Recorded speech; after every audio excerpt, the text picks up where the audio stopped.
नमस्कार। पिछली बार हमने कुरुक्षेत्र, धर्मक्षेत्र और धृतराष्ट्र की जो जिज्ञासा थी उस पर बात की थी।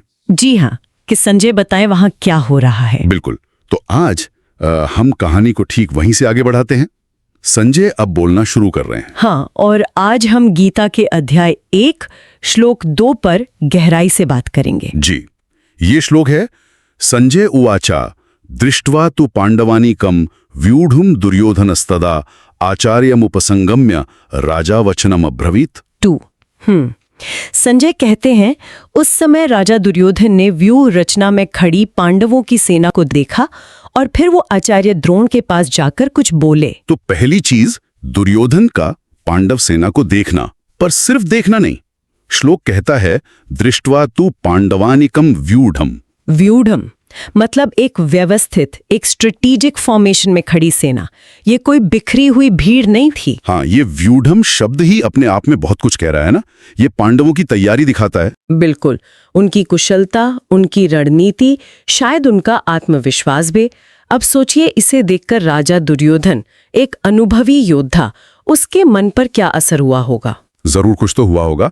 श्लोक कहता है राजा दुर्योधनस्तदा, उस समय राजा दुर्योधन। तो एक राजा के तौर पर उसकी पहली प्रतिक्रिया क्या थी? दिलचस्प बात है कि उसकी पहली प्रतिक्रिया लड़ाई का आदेश देना नहीं थी। नहीं, श्लोक आगे कहता है आचार्यम उपसंगम्य। वो अपने आचार्य द्रोणाचार्य के पास गया।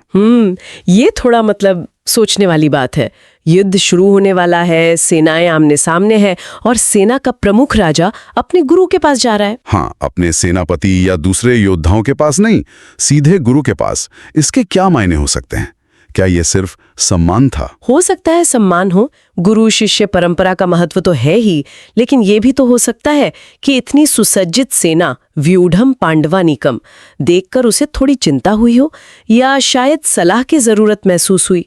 या ये भी हो सकता है कि ये एक रणनीतिक चाल हो। द्रोण तो दोनों के गुरु थे, उनका पांडवों से स्नेह भी था। कहीं वो उन्हें उनकी निष्ठा याद दिलाने तो नहीं गए? ये भी एक पहलू है। संकट के समय या बड़ी चुनौती के सामने एक राजा भी अपने मार्गदर्शक के पास जाता है। ये दिखाता है कि विशेषज्ञ सलाह लेना कितना स्वाभाविक है, खासकर जब विरोधी मजबूत दिखे। पर क्या इसका कोई दूसरा असर भी हो सकता था? मतलब अपनी सेना के सामने गुरु के पास जाना कहीं ये कमजोरी का संकेत तो नहीं? हो सकता है कुछ सैनिक ऐसा सोचें, लेकिन ये भी दिखाता है कि दुर्योधन स्थिति की गंभीरता समझ रहा था और द्रोण सिर्फ गुरु नहीं, शस्त्र और शास्त्र दोनों के ज्ञाता थे। उनसे सलाह लेना शायद बुद्धिमानी ही थी। हाँ, शायद ये कुशल रणनीतिकार की निशानी भी हो कि वो युद्ध से ठीक पहले अपने सबसे भरोसेमंद सलाहकार से बात करे। बिल्कुल। और फिर श्लोक का अंत होता है वचनम अब्रवीत। उसने कुछ कहा।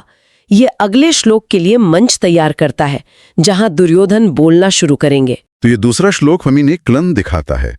स्थिति का आकलन किया, सेना को देखा, फिर एक प्रतिक्रिया हुई, आचार्य के पास गया और फिर संवाद शुरू हुआ, वचन कहा। जी बिल्कुल, देखना, सोचना और फिर बोलना या सलाह लेना, ये एक मानवीय प्रतिक्रिया भी है। जब हम किसी बड़ी चुनौती को देखते हैं तो क्या करते हैं? सही बात है। क्या हम सीधे भिड़ जाते हैं या पहले रुककर, सोचकर किसी अनुभवी से सलाह लेते हैं? दुर्योधन ने यहाँ सलाह का रास्ता चुना।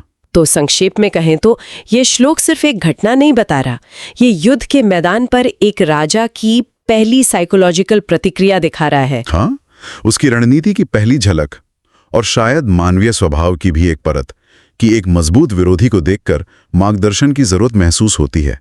और ये भी कि कैसे एक छोटी सी पंक्ति हमें नेतृत्व, रणनीति, गुरु शिष्य संबंध और शायद थोड़ी अंदरूनी चिंता या स्थिति की गंभीरता की स्वीकृति के बारे में सोचने पर मजबूर करती है। राजा का पहला कदम लड़ाई नहीं बल्कि आचार्य से बात करना था। जी। और इसी के साथ आज के लिए एक विचारणीय बिंदु छोड़ जाते हैं।